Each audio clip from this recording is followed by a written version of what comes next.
Riley, talk to me. Talk to me about DC stuff. What is going on? Where are we? Because this is the longest article. We talked Batman. We talked Superman. Okay, and I got to the end of this article, and it's like it ends. Did you get it? Yeah. I missed this last part because it's been a very long article. We'll get to it. So, Green Lantern. There are two things going on with Green Lantern right now that I'm looking at. One of them is actually doing a movie that J.J. Abrams, are passing it over to J.J. Abrams to kind of maybe he can produce it as well as the Superman movie. Mm-hmm. But then they say the Green Lantern with Greg Berlanti for HBO Max is happening.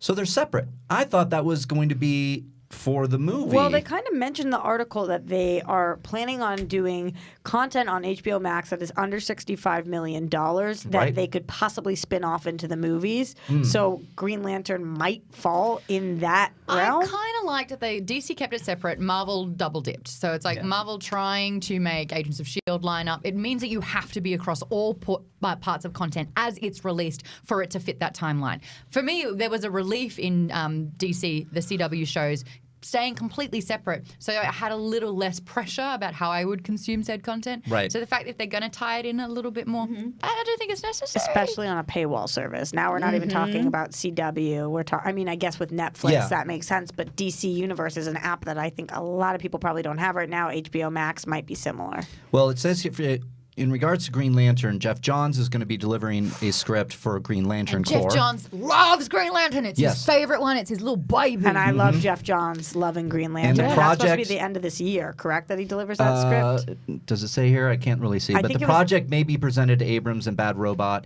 to see if they're introducing and producing the picture. It doesn't say where the year is, but I'm assuming it's soon, if they're saying this. We initially had heard that this was going to be a buddy cop film, that this was going to be a Jon Stewart, and I don't know whether they were going to do a Guy Gardner. I don't know who they were going to actually pair him with, but that's what, at least Jon Stewart and some kind of buddy cop thing. Is it Jessica's the other one? I think that they had mentioned two guys, but I'm not sure. There's so many Green Lanterns, they could go in a lot of different directions. But is that something that you guys would want? A Green Lantern show on HBO Max, completely separate from Jeff Johns' Green Lantern movie in the theaters? That's like a body cop kind of thing.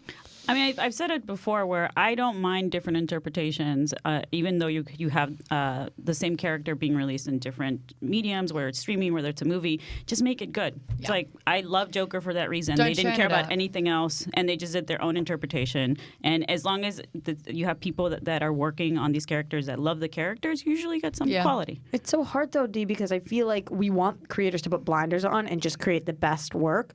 But then when DC didn't do that, when DC was trying to make everything fit in one world, everybody was like, that's like Marvel. Do it like Marvel. And then it didn't work as a success. And that's now because they didn't release standalone films to build up the rapport and intimacy with these characters so that when they came together, it was super exciting. They put them all together first, and you're like, this is too much, too soon. Well, they try to rush it with BVS, right? Like that they, like Mark and I have complained many times, they should have done Man of Steel 2. Yes. And then the other standalone movies. Wonder Woman. But I also, like I said, I don't mind things not being connected. If you worry too much about connecting a universe, you can lose quality in storytelling, I think. To try and fit it in. Exactly. Yep. Okay. What else do we have? I know there was Aquaman Trench news. Yeah, they're looking for a director for The Trench. I can't believe this movie's still on the slate. Yeah. It hasn't been talked about in so long. This is the James Wan produced spin-off of Aquaman that's a horror movie. My man. There's very little news on this. He's not directing. They're looking for a director. That's all they say about this. The next film centered on Jason Momoa's Aquaman. It's been tapped by James Wan, and they're hoping to start shooting in 2021 for Aquaman 2. Show of hands, or maybe say I, because this is also a podcast, if you care about Aquaman. I actually really enjoyed the movie, even though it was cheesy as fuck. I loved how it looked. It looked like Flash Gordon. It was awesome. It was fine. I like it. I like the movie. Did you hate it? I didn't hate it. It was just... I didn't like it.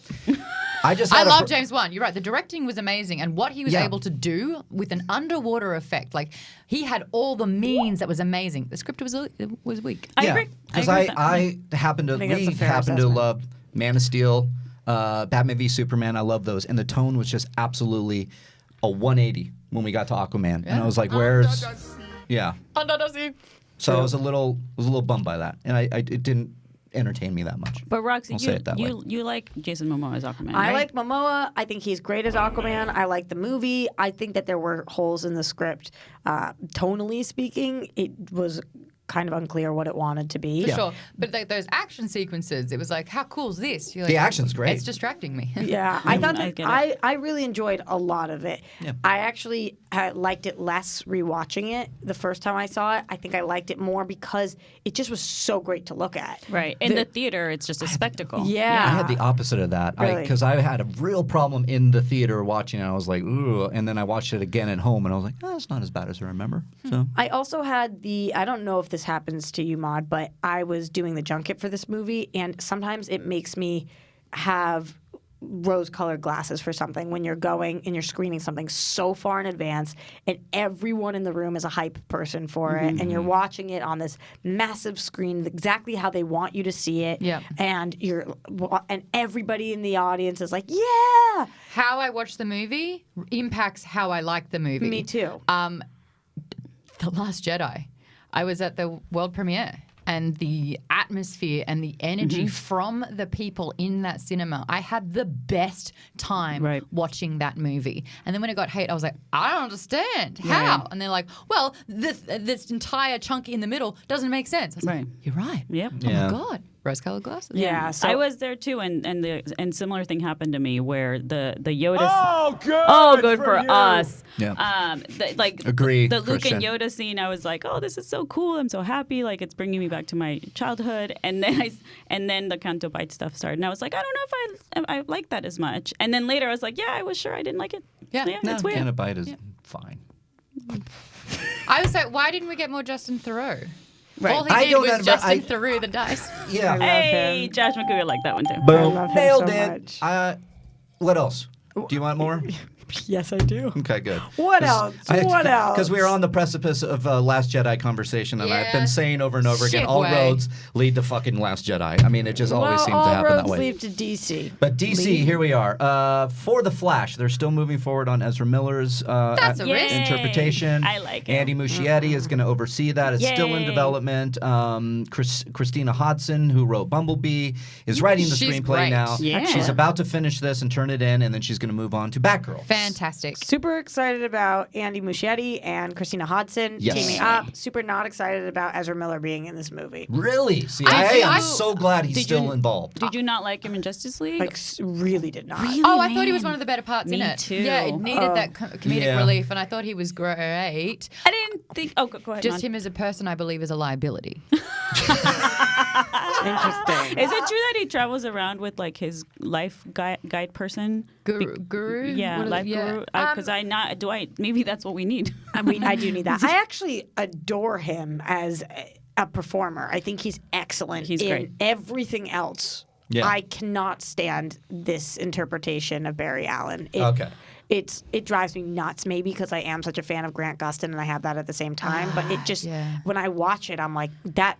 I feel like those stupid people that tweet "Not my president," not my Barry Allen. No, it just isn't. It's not. I can understand like, that he's different than the Barry Allens and the other Flashes that we're used to. I just really liked what he did in the movie. He's not as put together as Grant Gustin. I feel like that iteration of the Flash, like he kind of knows what's going down and he's able to handle it better. This one, he's just a little kid who's just like, what the hell? Yeah, You know? and I love that reaction because that made me actually kind of relate to the character because he's like, I guess how do I fight? Yeah. I thought that was my favorite part of No the one taught movie me. where Yeah. he's just like he's not a superhero and he's becoming one, and that's my favorite part of these movies. That's why you love Spider-Man the most? Uh, Because that's all Spider-Man is. well, it's like more like Joker and Magneto, but you know. Yeah, she likes How her to be villains. bad.